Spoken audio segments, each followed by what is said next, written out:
पालक बंधू भगिनी आणि विद्यार्थी बालमित्रांनो, साने गुरुजी कथामालेमध्ये आपणा सर्वांचं हार्दिक स्वागत करते।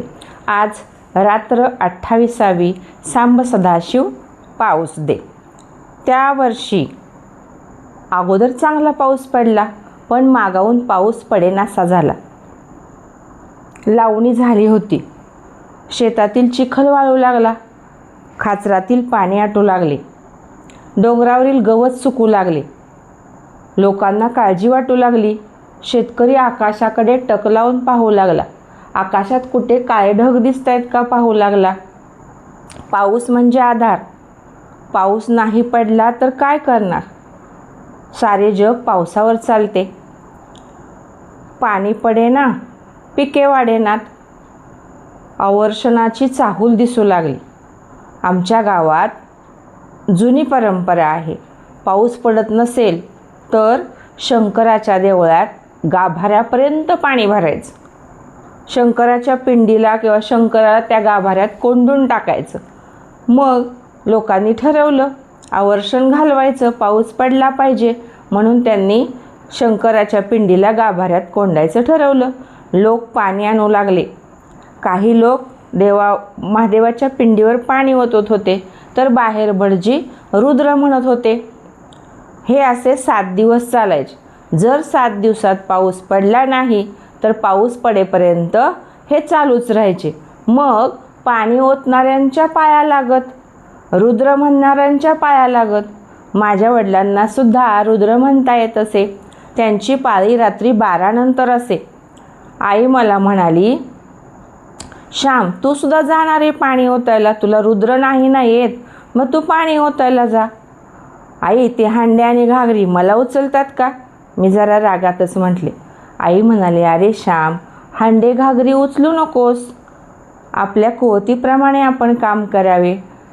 छोटीशी कळशी ने, कळशी नको असेल तांब्याने, तांब्या नसेल तर फुलपात्र ने, पण तू देवावर पाणी ओतायला जा। हे काम सर्वांसाठी आहे, प्रत्येकानं केलं पाहिजे। कृष्णानं नाही का गोवर्धन पर्वत उचलला, तेव्हा साऱ्या गोपांनी खालून काट्यांचा आधार दिला। प्रत्येकाची ताकद वेगळी होती, पण सर्वांनी आधार लावलाच ना। राम सेतू बांधायचा होता तेव्हा खारीची गोष्ट सांगतात, मारुती आणि अंगद मोठे मोठे पर्वतच उचलून आणायचे। त्या खारीला वाटलं की आपण सुद्धा ह्या पवित्र कामात सहभागी व्हावं। रावण साऱ्या जगाला त्रास देणारा आहे, त्याला हटवण्यासाठी सर्वांनी त्यात सहभागी झालं पाहिजे। म्हणून ती खार काय करत होती, वाळूत जाऊन लोळायची। तिच्या अंगाला ते वाळूचे कण चिकटायचे आणि मग ती त्या सेतूवर येऊन अंग झटकायची। तिच्या अंगात अडकलेले वाळूचे कण तिथं पडायचे। असं सर्वांनी प्रत्येकाच्या परीनं आपापलं काम केलं पाहिजे श्याम, आई उदाहरणे देऊन सांगत होती। श्यामने कळशी उचलली आणि श्याम निघाला। रुद्राचा आवाज भयंकर येत होता। रुद्र देवळामध्ये गर्दी होती। श्यामने कळशी घेतली आणि श्याम निघाला। श्यामपेक्षा लहान लहान मुले पाणी नेऊन देवावर ओतत होती। श्यामला सुरुवातीला लाजच वाटली, पण तेवढ्यातून एक भटजी म्हणाले, काय रे श्याम, इंग्रजी शाळेत शिकतो म्हणून लाज वाटते का तुला? आज आलास काय तू? मी काही न बोलताच निघून गेलो। त्या लहान मुलांमध्ये मिसळलो।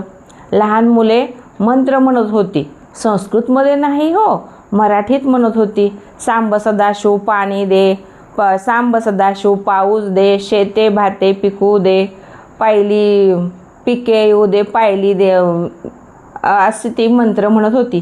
आणि मग त्यांच्यामध्ये मी पण पाणी वाहू लागलो।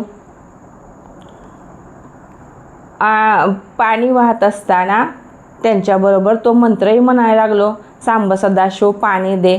मी त्यांच्या उत्साहानं माझ्यातही उत्साह भरला।